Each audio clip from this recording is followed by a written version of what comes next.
और एक बात समझ लीजिए, बाकी पार्टी वाले सब, मैं नहीं जानता मोदी जी से डरते नहीं डरते, केजरीवाल जरूर कांप जाते हैं। दिल्ली में विधानसभा चुनाव है और जैसे जैसे मतदान की तारीख नजदीक आ रही है, वैसे वैसे बयानबाजी भी खूब हो रही है और राजनीतिक पार्टियां एक दूसरे पर आरोप प्रत्यारोप भी खूब लगा रहे हैं। सबसे दिलचस्प बात तो ये हो रही है कि कभी इंडिया गठबंधन के साथ ही रहे कांग्रेस और आम आदमी पार्टी दोनों आपस में ही लड़ रहे हैं। राहुल गांधी ने आम आदमी पार्टी के प्रमुख अरविंद केजरीवाल पर जमकर हमला बोला, कई सारे उन्होंने आरोप लगाए। राहुल गांधी ने केजरीवाल पर शहर के सबसे बड़े शराब घोटाले में शामिल होने और शीश महल में रहने का आरोप लगा दिया। अरविंद केजरीवाल ने राहुल गांधी पर पलटवार किया और कहा गांधी को कायर कहकर जवाब दे दिया। सवाल किया कि कांग्रेस नेता और उनके परिवार को नेशनल हेराल्ड मामले में जेल क्यों नहीं भेजा गया। दिल्ली चुनाव से ठीक पहले राहुल गांधी और अरविंद केजरीवाल के बीच में जो जंग शुरू हुई है, इस जंग से फायदा किसका हुआ? बीजेपी को फायदा होगा तो पहुंचा सकते हैं फायदा, लेकिन कितना, सवाल यही है। लेकिन पहले आपको राहुल गांधी अरविंद केजरीवाल के बयानबाजी बताएंगे, उसके बाद आपको बीजेपी के फायदे की भी बात होगी।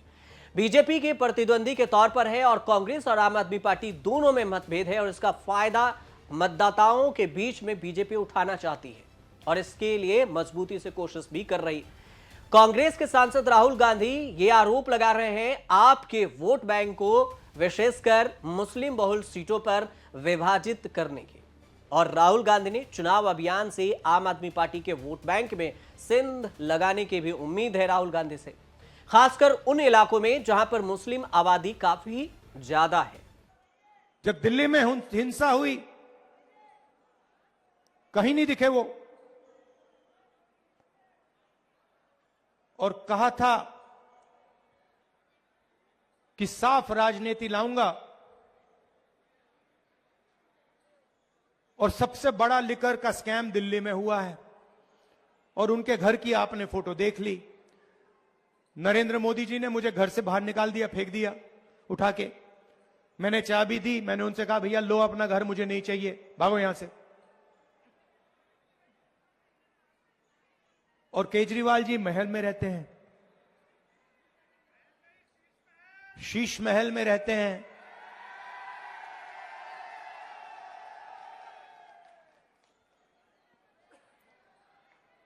तो ये सच्चाई है।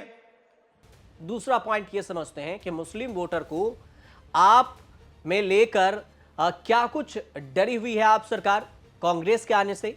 तो केजरीवाल को आपके चुनावी मैदान में आने से पहले अगर देखिए कांग्रेस के आने के बाद, तो मुस्लिम वोट बैंक में आप सिंध लगा सकती है और इसलिए आम आदमी पार्टी को डर भी है।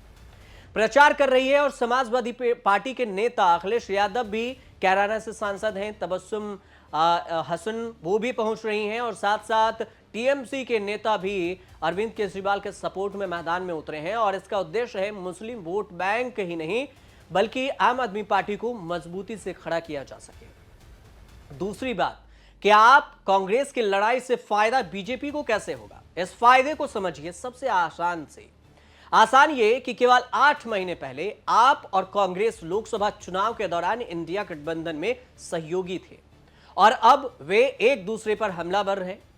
इससे मतदाताओं के बीच में उनकी असंगता, दोनों के बीच में आपसी मतभेद की बात भी पहुंच रही है और इसी को लेकर अवसरवादी हैं बीजेपी, जिस पर बीजेपी पर भरोसा जता सकते हैं लोग और इससे वोट बैंक खिसक सकता है। बीजेपी के नेता खुद जनता के बीच में संदेश भी देने में लगे हुए हैं कि कैसे सत्ता के लिए दोनों सहयोगी पार्टी एक दूसरे के दुश्मन बन गई है। अब दिल्ली चुनाव में राहुल गांधी की दूसरी रैली भी हुई और इससे पहले अगर देखा जाए रैली में, तो 13 जनवरी को सबसे पहले रैली राहुल गांधी ने किए थे सीलमपुर में, विधानसभा इलाके में यह रैली हुई थी सीलमपुर विधानसभा में। और उस वक्त भी उन्होंने नरेंद्र मोदी और अरविंद केजरीवाल को एक जैसा बता दिया था। दोनों अदानी के बारे में एक भी शब्द नहीं बोलते, राहुल गांधी ने ऐसा बयान दिया। और देश में 150 अरबपति लोग हैं जो भारत को कंट्रोल करते हैं, देश का पूरा फायदा इन अरबपतियों को मिलता है। अदानी, अंबानी, मोदी की मार्केटिंग करते हैं और कांग्रेस अरबपतियों का देश नहीं चाहती है। यह राहुल गांधी का बयान था। अब बात कर लेते हैं कि राहुल गांधी के भाषण का असर कितना होगा केजरीवाल के लिए, और राहुल गांधी ने जो घेरा है उसमें क्या कहा। राहुल गांधी जो बयान दिए हैं उतने ही बयान से जितना केजरीवाल को इफेक्ट करेंगे उतने ही कांग्रेस पार्टी पर भी सवाल या निशान उठ रही है। इसी वजह से क्योंकि आम आदमी पार्टी और विपक्षी दलों के नेता साथ साथ जंतर मंतर पर जाकर अरविंद केजरीवाल को जेल भेजे जाने का विरोध कभी किया करती थी, और अब उन्हीं अरविंद केजरीवाल को लेकर राहुल गांधी दिल्ली शराब घोटाले का सूत्रधार बता रहे हैं उन्हें।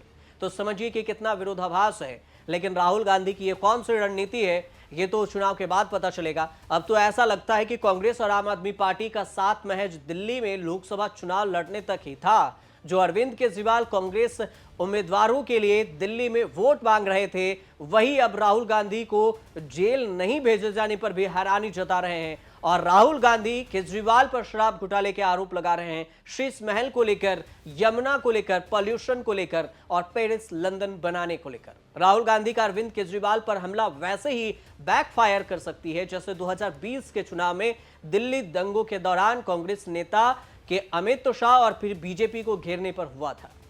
यह तो लगता है कि जैसे राहुल गांधी ने अरविंद केजरीवाल को घेरा कम और घिर ज्यादा गए हैं, क्योंकि अगर दंगे की बात होगी तो फिर कांग्रेस पे भी सवाल उठेंगे। लोकसभा चुनाव अब खत्म है। आम आदमी पार्टी जब साथ हुआ करती थी, अब दिल्ली में विधानसभा चुनाव है और दोनों पार्टियां दो धड़ों से लड़ रही है, और दोनों को बिखराव का असर आप इतना समझ सकते हैं कि हरियाणा में विधानसभा चुनाव हुआ था, कांग्रेस और आप के बीच में गठबंधन नहीं हुई थी, खूब एक दूसरे पर बयानबाजी हुई थी, और इसका असर क्या हुआ, कांग्रेस हार गई और ना सत्ता में आम आदमी पार्टी को कुछ सीट ज्यादा मिल पाई और ना कांग्रेस की कुछ वापसी हो पाई। अब दिल्ली चुनाव में क्या कुछ होगा, अरविंद केजरीवाल पर राहुल गांधी के बयान से कितना असर होगा, ये 5 फरवरी को वोटिंग से ही पता चलेगा। जब सियासत में आए थे तो छोटी सी गाड़ी की बात हो रही थी और अब शीश महल की बात। तो जनता कितना चाहती है, किसे पसंद करती है, ये 5 फरवरी को वोटिंग के दिन और 8 फरवरी को परिणाम आएगा तो सब कुछ इस पर से पर्दा उठ जाएगा। फिलहाल आप हमारे साथ जुड़े रहिए और देखते रहिए न्यूज़ तक।